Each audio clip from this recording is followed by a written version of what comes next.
안녕하세요. 결혼한 지 4년차의 30대 여성입니다. 양가 어른들이 손자보기를 무척이나 고대하고 계시긴 한데 아무래도 한국에서 애를 키우려면 돈이 많이 들잖아요. 그래서 일단은 전세 말고 저희 명의로 된 아파트부터 장만하고 아이를 갖기로 했네요. 양가 어른들 특히나 시댁에서 이런 저희의 선택을 많이 아쉬워하시기는 하는데 솔직히 말해서 그렇다고 시부모님이 평생 저희 애를 책임져 주실 것은 아니니 시부모님 욕심대로 따라드리기는 어려울 것 같아요. 그리고 제가 오늘 이렇게 이야기를 하러 온 이유는 시부모님의 이런 요구 때문은 아니고 신우 때문이에요. 신우의 지멋대로 계산법 때문에 요즘 정말 환장할 것 같거든요. 남편과는 좋은 오빠 동생으로 지내다가 30대에 들어서면서 우연한 기회로 연인 사이가 되었습니다. 알고 지낸 세월이 짧지 않다 보니 연애는 그렇게 오래 하지 않았어요. 서로 성격이라던가 성향이라던가 어느 정도 알 건다 하는 사이였으니까 다른 연인들이 서로를 알아가는 시간이라고 해야 할지 그런 게 저희는 크게 필요치 않았거든요. 그래서 사귄 지 1년도 안 돼서 결혼 이야기 나오고 바로 양가 어른들에게 허락받고 그렇게 식을 올렸습니다. 식을 올릴 당시 시댁에서는 1원 한 푼 받은 게 없고 친정에서는 8천을 해주셨어요. 그래도 크게 개의치 않았던 이유는 남편이 모아둔 돈이 6천 정도 있었던 반면 저는 2천밖에 없었거든요. 그리고 남편 직장 연봉이 제 직장 연봉보다 1,000만 원 정도 많기도 했고요. 그래서 차이가 나는 부분은 같이 살다 보면 자연스레 메꿔지는 부분이라고 생각했기에 당장 누가 얼마를 해오고 어쩌고 그런 걸 따질 필요가 있을까 싶었지요. 이후로 있는 돈 없는 돈 다 합치고 대출도 받아서 20평대 아파트 전세에서 신혼생활을 시작했어요. 전세라서 당장 달달이 나가는 돈이 많지는 않았지만 그래도 이렇게 살면서 애를 갖기는 어렵겠다 싶었습니다. 그래서 남편과 당장 몇 년은 허리띠를 졸라매서라도 아껴 쓰고 돈은 최대한 모으자고 했어요. 그래서 다음에 이사할 때는 남의 집이 아니라 우리 집으로 이사하자고요. 그리고 다행히 남편도 그런 제 생각에 동의해 주었고 따라주겠다 했습니다. 그런데 버는 사람 따로 있고 쓰는 사람 따로 있다더니 저희가 그렇게 허리띠를 졸라매고 산지 1년쯤 되던 해였습니다. 시어머니 생신이라 신혼회까지 해서 한자리에 모이게 되었는데 술에 취한 남편이 우리는 벌써 8천을 모았네 어쩌네 그런 소리를 하더라고요. 저는 아차 싶어서 남편더러 못하러 그런 이야기를 하느냐고 눈치를 줬지만 술에 취한 남편의 입을 막을 수 있는 건 아무것도 없었습니다. 남편은 계속해서 우리가 얼마나 열심히 살았는지 아냐면서 자기가 결혼 전에 직장 생활을 6년에서 6천을 모았는데 둘이 1년 만에 8천을 모았다며 어찌나 8천 타령을 해대던지 정말 환장할 노릇이었지요. 그리고 신우는 연신 대단하다 소리를 해대더니 저더러 어떻게 그렇게 돈을 모았냐고 자기도 비결 좀 알려달라 했습니다. 하지만 정말 비결이랄 게 없었고 굳이 따지자면 주식을 좀 했었는데 거기서 수익을 크게 냈었거든요. 그래서 그게 도움이 많이 되었다고 이야기를 했습니다. 그랬더니 신우가 부럽다면서 정말 좋겠다 그러더라고요. 그리고 거기다 대고 딱히 할 말이 없어서 그냥 적당히 웃어넘겼네요. 그런데 그 모임 이후로 한두 달쯤 지났을 때였나 신우가 부부끼리 한 번 만나자며 연락을 해왔어요. 신우는 저희보다 몇 년 일찍 결혼해서 애 하나를 키우고 있었고 심해부랑 저희 남편이랑 나이 차이가 꽤 많이 났거든요. 그렇다 보니 공통점이랄 것도 딱히 없고 그래서 사이가 나쁠 건 없었는데 그렇다고 자주 만나서 밥을 먹고 할 만큼 편하지도 않았지요. 그리고 그런 신우가 갑자기 뜬금없이 부부끼리 만나서 밥을 먹자 하니 뭔가 할 이야기가 있나 보다 싶대요. 하지만 그때만 하더라도 그게 돈 이야기일 줄은 모르고 알겠다 했습니다. 그렇게 저희는 신우의 초대를 받아 신혼회로 찾아갔어요. 그리고 그날이 제가 신혼회를 처음 가본 날이기도 했지요. 사실 신혼회가 시부모님이랑 같이 저희 집에 오는 일은 자주 있었어도 제가 굳이 신혼회 갈 일은 없었으니까요. 아무튼 그렇게 도착한 신혼회는 생각보다 의외였습니다. 신우가 항상 명품백만 들고 다니고 그래서 저는 남편에게 따로 물은 적은 없지만 그래도 신혼회가 시쳇말로 돈 꽤나 만지면서 사는 줄 알았거든요. 그런데 집안이 정말 말도 못하게 엉망이었습니다. 일단 정리정돈이 전혀 되어 있지 않았어요. 엉망진창도 그런 엉망진창이 없더라니까요. 하지만 그런 게 문제가 아니었습니다. 짐을 이리저리 밀어두고 네 사람이 테이블에 둘러앉았는데 신우가 먼저 저희더러 집안을 보고 어느 정도 예상은 했겠지만 지금 사는 게 아니야 라며 말문을 열더라고요. 그리고 저는 아무런 말도 하지 않았습니다. 사는 게 어떤진 몰라도 제가 보기엔 일단 청소부터 해야 될 것 같았거든요. 그런데 신우는 계속해서 이게 다 심해부 사업이 어려워지면서 이렇게 되었다며 시쳇말로 밑밥을 깔더니 저희더러 좀 도와주면 안 되겠냐고 하대요. 저랑 남편이 서로를 한번 쳐다보고는 뭘 어떻게 도와달라는 이야기냐고 물었습니다. 그러자 신우가 자기네 2천만 원만 빌려달라는 거예요. 200도 아니고 2천이라니 누군가에겐 작다면 작은 돈이겠지만 저희 부부에게는 정말로 큰 돈이었어요. 2천을 꼬박 일해서 벌려면 남편이랑 제가 못해도 3달은 숨만 쉬고 돈은 한 푼도 않으면서 일만 해야 했으니까요. 그리고 무엇보다 가족끼리 돈거래라니 생각해본 적도 없는 일이었거든요. 그래서 제가 남편에게 싫다고 눈치를 주려는데 그러기도 전에 남편이 먼저 무슨 2천만 원이냐고 돈이 어딨냐며 정색을 하대요. 그리고 그런 남편의 반응을 보면서 저는 속으로 다행이다 싶었지요. 그런데 신우가 지난번에 돈 자랑할 때는 언제고 이제 와서 없다고 그러냐면서 그러지 말고 제발 좀 도와달라고 하는 겁니다. 심해부까지 있는 자리에서 말이에요. 그러니 남편이나 저나 얼마나 입장이 난처했겠어요. 남편이 신우더러 누나 여러 사람 불편하게 왜 이러냐고 이러지 말라고 신우 손을 뿌리쳤습니다. 그런데 그때 심해부가 신우를 말리기는커녕 한다는 소리가 그러지 말고 좀 도와달라면서 설마 자기들이 떼먹겠냐고 그러는 거예요. 그래서 결국 저희가 생각을 해보겠다고 어쨌든 큰돈이니 생각할 시간을 달라고 하곤 간신히 그 집에서 빠져나올 수 있었답니다. 집으로 돌아오는 내내 저도 남편도 아무 말도 하지 않았어요. 저는 당연히 빌려주고 싶지 않았지만 남편의 진짜 속내가 뭔지는 알 수가 없었고 혹시나 제가 남편 마음을 해치진 않을지 걱정이 되다 보니 어떻게 말을 꺼내야 할지 모르겠더라고요. 그리고 집에 도착하고 나서야 남편이 저한테 어떻게 하고 싶냐며 말을 걸어왔습니다. 그래서 제가 솔직히 빌려주고 싶지 않다고 말했어요.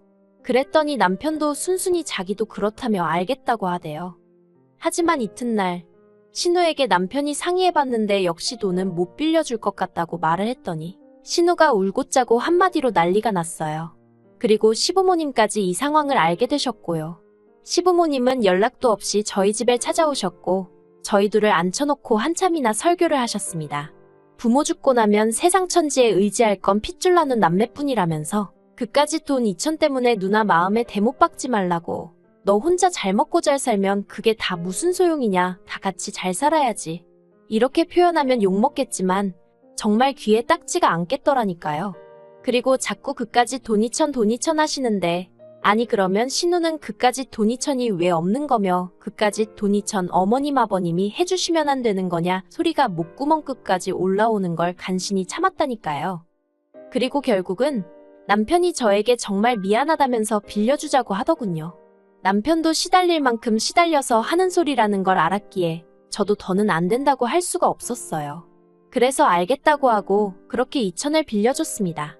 신우가 1년 내로 갚겠다길래 제가 차용증을 써달라고 했는데 통장에서 왔다 갔다 한 거래 내역도 있는데 무슨 차용증까지 쓰냐면서 저더러 야박하다는 거예요. 황당했지만 가족 간이더라도 일은 깔끔하게 처리하는 게 좋지 않겠냐니까 자기도 더는 뭐라 말을 못하고 꿍시렁거리면서 알겠다 하대요. 그리고 이 차용증을 받아서 얼마나 다행이었는지. 이후로 약속한 기간이 1년이었으니 1년 동안은 신우 앞에서 정말 2천만 원의 이응자도 안 꺼냈습니다. 그런데 작년 10월 그러니까 1년하고도 한 달이 되던 때까지도 신우는 가타부타 말이 없더라고요. 그래서 제가 남편에게 슬쩍 운을 띄우니 그렇지 않아도 자기가 다 생각하고 있다면서 조금만 더 기다려보자고 하대요. 남편도 아마 자기 누나니까 웬만하면 싫은 소리 불편한 소리 나오기 전에 누나가 알아서 정리를 해줬으면 하는 기대가 있었던 거겠지요. 하지만 안타깝게도 겨울이 지나 2023년이 되고 지난달 시아버지 생신으로 시댁에서 모일 때까지도 신우는 2천만 원에 대해선 입도 뻥긋 안 하더군요. 결국 안 되겠다 싶어서 제가 먼저 신우에게 빌려간 돈은 도대체 언제 줄 거냐고 물었습니다. 그런데 신우가 눈을 동그랗게 뜨더니 돈? 무슨 돈? 다 갚았어. 그러는 거예요. 그리고 순간 저는 남편이 신우한테 돈을 받은 건가? 받아서 나 몰래 어디 다른 데다 썼나? 그런 생각에 당황스럽기도 했고 깜짝 놀랐어요. 그런데 옆에서 저희 남편이 그게 무슨 소리냐면서 신우더러 누나가 돈을 언제 갚았냐고 따지더라고요. 그러니까 신우가 내가 그동안 계속해서 이것저것 많이 챙겨줬잖아. 그걸로 퉁쳐주는 거 아니었어? 그러는 거예요. 어이가 없어서 저희가 도대체 뭘 얼마나 챙겨줬다고 그런 소리를 하냐 했습니다. 그러자 신우가 저희보다 더 황당하다는 듯이 어머어머 그러더니 내가 먹을 것도 많이 주고 애기 태어나면 쓰라고 용품이며 옷도 잔뜩 줬는데 너무한답니다. 신우가 줬다는 먹을 건 어디서 얻어온 김치들이었는데 솔직히 저나 남편이나 김치 없이도 사는 사람들이거든요. 그리고 어쩌다 먹고 싶으면 마트에서 소량으로 사다 먹는 사람들이고요. 그런데 언젠가부터 신우가 자꾸 김장김치 한 포기, 열무김치 한 통, 깍두기 한 통 이런 식으로 자꾸 가져다 주는 거예요. 그리고 그럴 때마다 저희라고 맨입으로 받아 먹었겠어요? 저희가 비록 부탁한 건 아니었지만 그래도 예의상 롤케이크든 상품권이든 그때그때 상응하는, 아니 오히려 그 이상의 보답을 했습니다. 심지어 한 번은 곰팡이가 핀 반찬을 가져다 줬지만 그때도 본인도 몰랐으니 그랬겠지 싶어서 별말 않고 넘어갔고요. 그리고 애기용품에 관해서는 정말 할 말이 많습니다. 솔직히 저희가 당장 애를 키우고 있는 것도 아니었고 하다못해 제가 임신을 한 것도 아니었는데 어쩌자고 자꾸 남들이 쓰던 애기용품이며 옷을 얻어오는 건지 이해할 수가 없었어요. 그리고 그나마 깨끗하고 좋은 거면 말을 하네요. 얼룩에 여기저기 터지고 막말로 버려야 하는 걸 저희 집으로 들고 오는 것 같았다니까요. 그래도 제가 차마 쓰레기니까 가져오지 말라 소리는 못하고 집에 마땅히 둘 곳이 없으니 마음만 받겠다고 더 필요한 사람한테 주시라고 몇 번이나 완곡히 거절의 의사를 밝히기도 했습니다. 그래도 자기 혼자 신나서 갖다 날라대더니 이제 와서 그딴 걸로 2천만 원하고 퉁을 치는 줄 알았다는 게 말이 되나 싶대요. 그래서 제가 신우더러 무슨 소리를 하는 거냐, 장난하지 마시라 했습니다. 그랬더니 신우가 터진 입이라고, 생각해주는 마음이 중요한 거 아니냐, 그리고는 진짜 남매끼리 너무한 거 아니냐면서 아무튼 자기는 지금 돈 없어서 못 갚는다고 배째라대요. 그리고는 그까지 돈 2천 가지고 진짜 너무하다면서 저희더러 인생 그렇게 살지 말라나요. 신우가 아나무인으로 나오니 저희 남편도 화가 얼마나 났던지 누나나 인생 그따위로 살지 말라면서 큰 소리가 나오기 시작했어요. 그리고 저희 남편의 목소리를 듣고 시부모님과 시매부가 저희가 얘기를 나누던 작은 방으로 쫓아 들어오대요. 시매부가 신우더러 무슨 일이냐 하니까 신우가 진짜 자기가 무슨 드라마 여주인공이라도 되는 줄 알았는지 돈 때문에 자기가 이런 수모까지 겪어야 하냐면서 나오지도 않는 눈물을 쥐어짜냈습니다. 그리고 그 모습을 본 어머님 아버님이 남편 등짝을 때리면서 넌 돈밖에 모르냐고 어떻게 누나한테 그러느냐고 난리도 아니셨어요. 게다가 저를 보시더니 너는 신우가 엄연히 윗사람인데 어떻게 윗사람한테 돈 얘기를 하냐면서 돈이면 눈에 뵈는 게 없냐입니다. 그리고는 기어이 저희더러 부부가 쌍으로 돈독이 올랐다면서 한심하다는 거예요. 어이가 없고 저도 더는 당하고만은 못 있겠더군요. 그래서 신우더러 차용증 썼던 거 기억나냐, 그걸로 고소하겠다 했습니다. 어려울 땐 아쉬운 소리하고 사람 난처하게 해서 돈 빌려가고 이제 와선 배째라고 나오는 거 사기라고 내가 그냥 넘어갈 것 같냐고요. 그리고 제 입에서 고소 소리가 나오니 정말 집안이 아수라장이 되었어요. 그 와중에 신우는 어디서 뭘 들었는지 가족끼리는 처벌을 못한다며 빈정거렸고요. 그래서 제가 어디 한 번 되나 안 되나 두고 보라고 했습니다. 제 통장에서 신우 통장으로 간 내역도 있고 그간의 문자도 있고 한번 해보자고요. 그랬더니 어머님이 저더러 시댁 식구들 어려운 줄 모르고 아무 말이나 한다면서 제 탓을 하시고, 그래도 다행인 건 남편이 끝까지 제 편이었고 남편이 저를 말리려 들지 않았다는 겁니다. 오히려 남편은 시매부한테 누나가 저렇게 나와도 매영이 누나한테 그러지 말라고 해야지 어떻게 누나더러 저러라고 부추길 수가 있냐면서 사업도 그런 식으로 하니까 매번 말아먹는 거 아니냐고 아주 말을 막 하더라고요. 그리고 시매부는 그런 남편에게 한마디로 찍소리도 못하고 먼 산만 보고 있었지요. 그래서 결국 시아버지 생신이고 뭐고 분위기는 완전히 엉망이 되었고 저와 남편은 먼저 집으로 올라왔습니다. 올라오는 내내 남편은 도통분을 삭히지 못하면서 저에게는 볼낯이 없다며 미안하단 말뿐이었어요. 그리고 저는 그런 남편에게 당신 잘못이 아니라고 괜찮다 했습니다. 다만 돈을 받아낸 이후에도 신우랑 잘 지내긴 어려울 것 같다고 얘기했는데 남편이 그건 걱정 말랍니다. 자기야말로 2번 다시 상종도 하기 싫다고요. 그리고 저는 솔직히 신우와 막말로 피 터지게 싸워야 할 줄 알았거든요. 그래서 나름대로 마음의 각오도 하고 있었고요. 그런데 무슨 이유에서인지 며칠 전 어머님 이름으로 2천만 원이 입금이 되었습니다. 그리곤 어머님이 저더러 이제 돈 받았으니까 된 거 아니냐며 가서 신우한테 죄송하다고 사과하고 오라대요. 그래서 돈은 신우 주머니에서 나왔는지 어머님 주머니에서 나온 건진 모르겠지만 어쨌든 받게 되어서 기쁘다고 했습니다. 감사하단 말은 안 했어요. 원래 제 돈이고 제가 제 돈 빌려주고 마음고생한 걸 생각하면 이자 한 푼 못 받은 게 오히려 열받을 지경이었으니까요. 아무튼 그리고 신우한테는 사과할 생각이 없다고 말씀드렸습니다. 제가 사과할 이유를 전혀 모르겠다고 사과를 받고 싶다고 하거든 생각을 고쳐먹으라 전해달라 했네요. 그리고 남편도 어머님 떨어 계속해서 전후사정 상관없이 누나편만 들거면 연락하지 말고 지내자 하더군요. 어머님 아버님이야말로 그깟 돈 2천만 원 때문에 아들 내외랑 영 끊게 생기셨는데 어떻게 하실지 모르겠네요.